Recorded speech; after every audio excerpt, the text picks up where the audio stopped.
Bon ok, après Le Mans et Dijon en 2022, FM Assurance a mis les petits plats dans les grands pour l'édition des FMA Days 2023 avec une journée au circuit Paul Ricard. L'entrée est ici, hein, c'est pas très charismatique comme entrée, mais on est bien au-dessus de Toulon dans le Var pour une journée qui va être pas mal, avec normalement des bonnes vitesses de pointe en perspective. C'est pas aujourd'hui, puisqu'aujourd'hui on est dimanche 30, c'est lundi 31, et du coup on n'a plus qu'à revenir demain, hein. Mais voilà, je voulais voir l'entrée du circuit, être sûr qu'il existait bel et bien, que c'était pas un mythe, ce circuit aux belles bandes bleues. Parce que c'est vrai qu'au Castellet, il n'y a pas de bac à gravier. Quand tu sors, tu t'éclates pas en boule dans les graviers, tu vas dans les zébras. Donc c'est pas mal, on voit ça demain, lundi 31. Et puis go, on se rentre, retour avec la 911. Bon ok, me voilà en voix off, puisque suite à des problèmes techniques complètement indépendants de ma volonté, la prise de son dans mon casque a pas fonctionné. Donc je me retrouve à doubler les sessions comme ça. J'ai laissé 2 ou 3 tours à chaque fois. Je me souviens assez bien des sensations, donc ça devrait pas beaucoup changer. Et on aura le bruit du souffle du vent en moins. Allez, c'est parti, on y va. Go. J'ai pas mis les sessions dans l'ordre chronologique, je les ai mis par ordre de puissance. Ici on se retrouve au guidon de la 450 SR, j'ai l'impression de commenter un match de ouf, c'est ouf. Alors cette 450 SR, est-ce qu'elle s'en est bien sortie avec ses 47 chevaux et demi pour 180 kg, son petit pneu de 110 à l'avant et de 150 à l'arrière? Eh ben oui, même sur un circuit vaste comme celui du Castellet, elle s'est pas démontée face à la concurrence acharnée. Pour rappel, je suis dans le groupe intermédiaire. Alors, intermédiaire, il y a des gens sûrement qui doivent mal juger leur niveau, d'autres qui veulent tourner avec leurs potes, même s'ils sont ultra confirmés, et puis certains qui ont dû trouver de la place juste dans ce groupe. Donc c'est un groupe intermédiaire un peu énervé. Il y a des GSXR, il y a des trucs avec des polypistes, enfin bon. Bref, on y va, bon freinage. À l'avant, on n'a qu'un disque de 320 mm avec un étrier 4 pistons. À l'arrière, on a un 220 simple piston. Mais l'avant fait des miracles, même s'il n'y a pas un mordant de dingue. Il y a une endurance vraiment flagrante et très très bienvenue ici sur des freinages appuyés. Allez, tout le monde disparaît. Là, on est... on passe les rapports à... Enfin, je dis ça comme si on était 10 sur la moto. Je passe les rapports à un petit peu plus de 10 000 tours en zone rouge et ça va très très bien. Je suis souvent en 3, 4 et 5e rapport, rarement à la 6. Et en bout de ligne droite, on arrive à 180 km/h. Voilà, dans les parties sinueuses, franchement, alors il y a peut-être un manque de niveau général. Les gens vont vite en ligne droite et dès que ça devient technique, il y a moins de monde forcément et je la rattrape. Mais en peloton comme ça, elle se défend super bien, elle est très très agile et on peut l'incliner pas mal comme ici. Nickel, toi tu disparais. C'est un mec en GSXR lui et on a roulé assez longtemps ensemble. Et la remise des gaz, évidemment, je vais me faire déposer. Mais pas ridicule, et le rapport et le régime est exploitable super loin, je le disais, même à près de 11 000 tours minute, on a encore de la puissance exploitable. Allez, ça freine, ici on passe à peu près à 140 dans cette courbe, même un petit peu plus si on a des plus grosses coronesses que moi. Voilà, sachant que je suis un peu en mode découverte du circuit encore. Et avec cette contrainte qu'à chaque fois que je change de moto, il faut un petit peu réapprendre où freiner, comment réaccélérer, etc. Mais là, franchement, joli combat. Ce type en GSXR, là, il n'a pas dû en croire ses yeux. Il a vu une 450 le doubler. J'adorais ce virage. Il est vraiment trop bien, super prévisible. Et on trouve vraiment bien sa position sur cette CF moto. Elle est pensée pour faire de la piste, puisque au catalogue on trouve des commandes reculées, des protège-leviers, une coque pour la selle arrière et le TFT de 5 pouces est super bien présenté pour avoir les informations strictement nécessaires, à savoir le régime sur quasiment tout le tour de l'écran, la vitesse au centre et un indicateur de rapport engagé en haut à droite assez gros. Donc on sait souvent, on sait facilement dans quel rapport on est. Et ça fonce. Et j'ai fait ce tour en 2 minutes 09. Pas vilain, Alors moi j'ai un petit niveau en plus, Donc quelqu'un qui ose bien la balancer, notamment ici à droite et au virage de droite après, pourrait faire des bons chronos. Ici aussi, Donc on est en configuration 3C hein, sur le Castellet, c'est-à-dire que la grande ligne droite du Mistral, elle a été coupée ici par une chicane. Voilà, ce qui est pas mal, hein, ça rend le circuit un petit peu plus technique, peut-être un petit peu moins ennuyant aussi. Et c'est vraiment un plaisir de passer d'un angle à l'autre sur cette machine. Et au freinage, contrairement à une moto qu'on va voir juste après, eh ben, elle ne se désunit pas. Il n'y a pas de surprise à l'avant, il n'y a pas de surprise à l'arrière non plus, ça ne s'allège pas outre mesure. Elle est vraiment bien équilibrée. Et pour un circuit même aussi vaste que celui du Castellet, comme je le disais, elle défend bien son jeu. Allez, on enchaîne maintenant sur la Hornet et ses 92 chevaux, donc son petit bicylindre en ligne. Là, on voit le compteur, on va voir un petit peu les vitesses de passage. Donc, on est à la chicane, dans la ligne droite du Mistral. On change d'angle, c'est pas mal, on est en mode sport. Donc, on a toute la puissance, le traction control à 1/3. Et le frein moteur à 1/3 aussi, ou 1/2, bref. Voilà, salut. Allez, et celle-ci, il a fallu bien la cravacher, être assez bas dans les rapports en sortie de virage pour pouvoir l'emmener haut par la suite. Alors, ça sert pas à grand-chose de passer les vitesses, passer 10 000 tours, une fois qu'on est au-delà de 10 000 tours minute, parce que le rupteur intervient juste après. On est à 10 500 ou 10 750 tours. Donc, avant, on a attiré toute l'essence. Allez, ça penche. Très bien, c'est toujours hyper compliqué de trouver une position course sur un roadster qui n'a pas été pensé pour ça. Je serais curieux de voir ce que donne le Tuono 660 chez Aprilia, s'il est dérivé de la RS 660 un peu pour sa position ou pas du tout. Mais sur la Hornet, ça a été compliqué de rentrer les coudes notamment. Et on va voir ici là, hop là, avec le train avant qui zigzague un petit peu sur les freinages appuyés alors que j'étais tout droit, hein, il n'y avait pas de mystère sur la position, et l'arrière a eu tendance à gigoter aussi quand il s'allégeait au freinage. Allez, on y va. Rupteur. 200. Allez. Freinage serein mais pas incisif, avec une très bonne endurance. Et il ne faut pas hésiter à faire appel au frein arrière pour compléter l'avant, comme sur la 450 SR d'ailleurs, hein, je ne l'ai pas dit. Allez, là j'aurais aimé passer plus fort. Quand je regarde la vidéo, je me dis mais quel dégonflé, alors que je suis sûr qu'on me remettrait sur le circuit là tout de suite, je ferais exactement les mêmes passages. Allez, on y va. Et on incline. Et on repart dans l'autre sens. Très facile à redresser hein, la Hornet. On fait des pif-paf vraiment facilement. Il n'y a pas à forcer, c'est top, on n'envoie pas de gros coups de hanche. Mais évidemment, la protection est inexistante, on s'en prend plein la poire. Moi, GV41S, j'ai un nouveau casque pour la piste, a fait des merveilles. Hein. J'en reparlerai un petit peu plus tard, si j'y pense. Voilà, bon point de corde. Il faisait sur toute la journée, dès le matin, 28 degrés. C'est pas monté, il a dû faire 29 à la fin de la journée. Mais il faisait très chaud dans le casque, et même en roulant à des vitesses pareilles, ça aère pas grand chose. Allez, roule.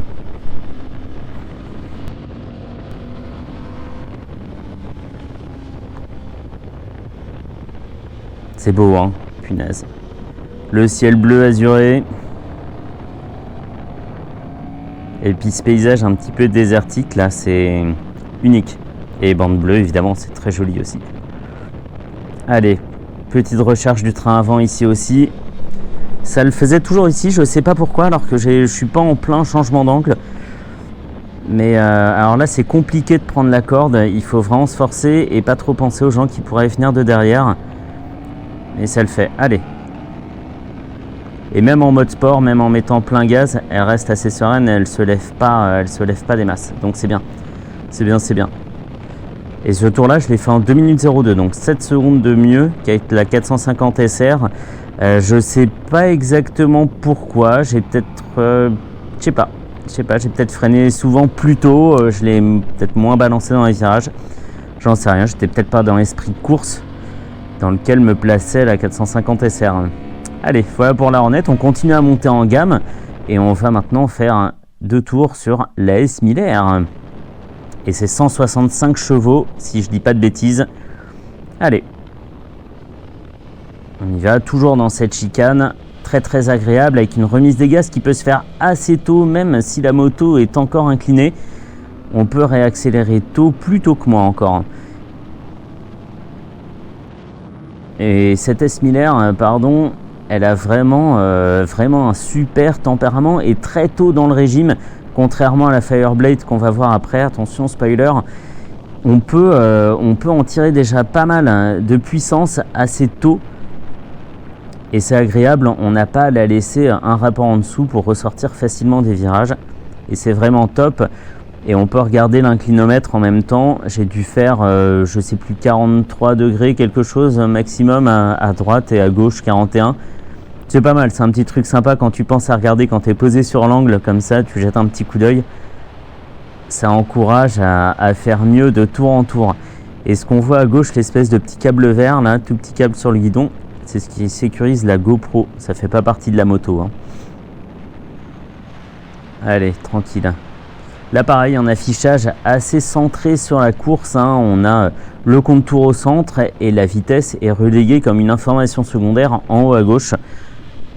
Donc, et on était en réglage dynamique pro avec une machine dont le train avant s'allège pas du tout en fait.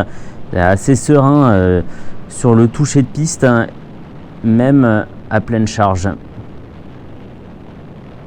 Ça freine et ça freine même très très bien. La S Miller est restée sereine sur toute la session. Pas d'évanouissement de la puissance de freinage. Allez, là j'aurais aimé plonger plus là. Et si ça bougeote comme ça, c'est parce qu'exceptionnellement la GoPro était montée sur un bras. Donc il oscille légèrement d'avant en arrière. La stabilisation peut rien faire dans ce sens là.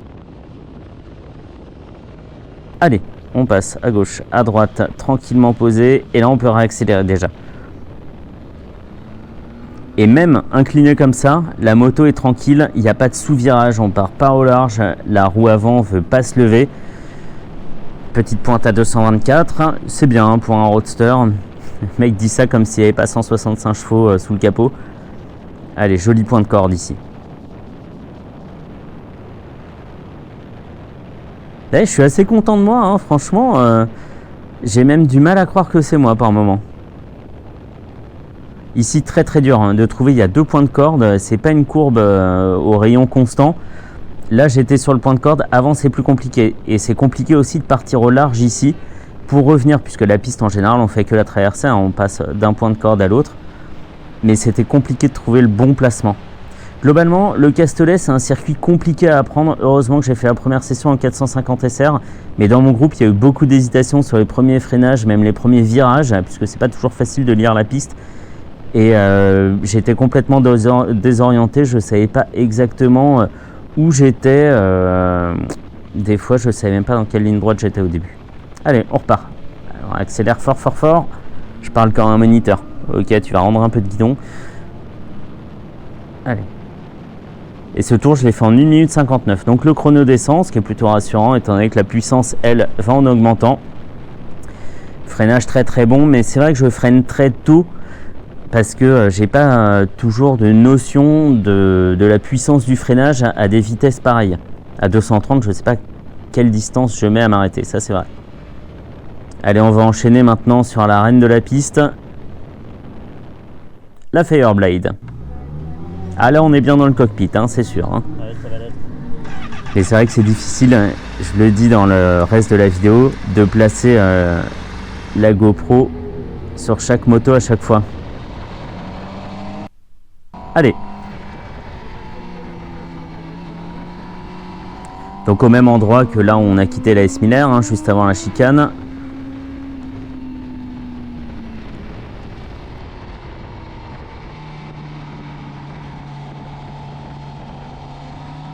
Et cette machine, j'ai mis du temps à comprendre comment elle fonctionnait, parce que je l'ai conduite plusieurs fois, mais dans un environnement urbain. Et il faut la laisser très bas dans les rapports, en 2e, 3e pour sortir de virage, parce que c'est une moto qui s'exploite et qui se révèle vraiment à partir de 8000 tours minute. Et en dessous, c'est vrai qu'on roule beaucoup sur le couple. C'est ce qui fait aussi que c'est une moto qui pourrait presque être utilisable au quotidien si elle dégageait pas autant de chaleur à droite. Et si on fait l'effort vraiment de se mettre en troisième au rétrogradage et même en seconde, on va le voir, on a une moto qu'on peut exploiter beaucoup plus tôt puisque le régime monte beaucoup plus vite. Allez, ça penche, ça penche. Ici, l'inclinomètre marchait pas très bien. Il se mettait à fonctionner après quelques secondes sur l'angle. Bon, on n'est pas là pour ça, mais j'aurais bien aimé quand même savoir si je l'avais bien penché ou pas. Allez, pour l'instant, je me fais surtout doubler. Toutes les motos ici étaient en monte d'origine. Hein. C'était que des pneus d'origine, pas de slick, pas de couverture chauffante. Donc vraiment des conditions comme si on sortait de la ville pour aller sur piste. Allez.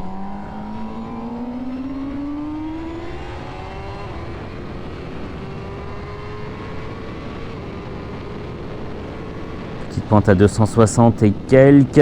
C'est vrai qu'on voit pas très bien avec le T supérieur, mais c'est pas grave.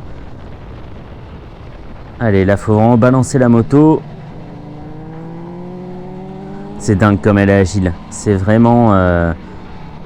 Il y a un moment, elle est penchée et la milliseconde d'après, elle est à nouveau droite ou même sur l'angle opposé. Absolument dingue. Allez. Une position moins exigeante, par exemple, qu'une Aprilia SV4, mais on est quand même clairement là pour faire la course. Elle est plus exigeante, je trouve, à conduire qu'une S1000 RR. Allez, ça fonce, mais par contre je freine beaucoup trop tôt, mais vraiment beaucoup trop tôt, parce qu'ici je pourrais rentrer fort.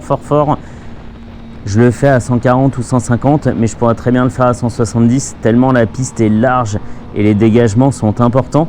Surtout sans la peur de finir dans le bac à gravier à la première erreur. On dresse la moto, on va dans les, je sais plus comment ça s'appelle, les bandes bleues là, les roll-on ou les roll-stop, ou bref, les roll-mops. Et franchement, ça sécurise vachement de rouler sur une piste vaste comme celle-ci.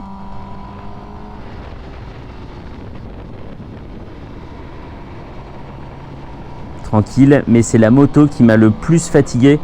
À la fin, j'en pouvais plus. Je me suis dit, je sais pas pour combien de temps il y en a encore, mais j'aimerais bien que ça se finisse. Et à la seconde où j'ai dit ça, il y a eu le drapeau à damier. J'en pouvais plus. J'ai été lessivé. Et au moins, je suis ressorti propre. Lessivé, propreté. Bref, allez. Et ça repart. On y va. Là, je vais faire la pointe. Donc, c'est une moto, on va le voir ici en quatrième à 14 000 tours, qui est encore très à l'aise. Hein. On peut en tirer beaucoup de choses. Et ce tour, je l'ai fait en 1 minute 56. Le chrono n'est pas énormément descendu par rapport à la S1000 R. Mais c'est déjà pas mal pour moi. Allez. Je laisse ce tour et je parle pas.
« 1 minute 54 pour ce tour.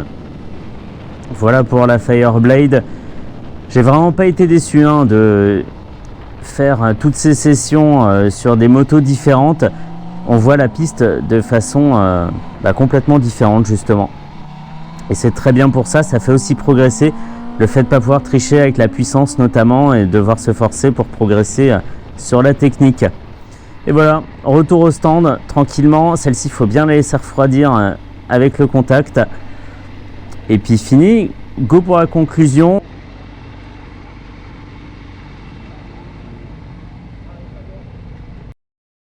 Bon, ma 3e édition des FMA Days se termine en cette année 2023. Donc on le voit, hein, c'est au circuit Paul Ricard, hein, j'ai pas menti. Et puis de toute façon on a reconnu le tracé, même si le cadrage était assez foireux. Mais mettre la GoPro quand la moto arrive juste avant de repartir, c'est souvent un petit peu compliqué. Rien à dire encore sur l'organisation, c'est archi carré, tout le monde est pris en main du début à la fin. Il y a un débrief à la fin de chaque session. Le déjeuner est parfait, faut pas trop manger hein, évidemment. On est serein, on sait quand on passe, quand on va passer. Et voilà, ça va comme sur des roulettes. Personne s'est blessé, il y a eu 2 casses mécaniques. Mais c'était vraiment extra de tourner ici. Alors évidemment, toujours ce petit regret d'être sur cette configuration 3C avec la chicane.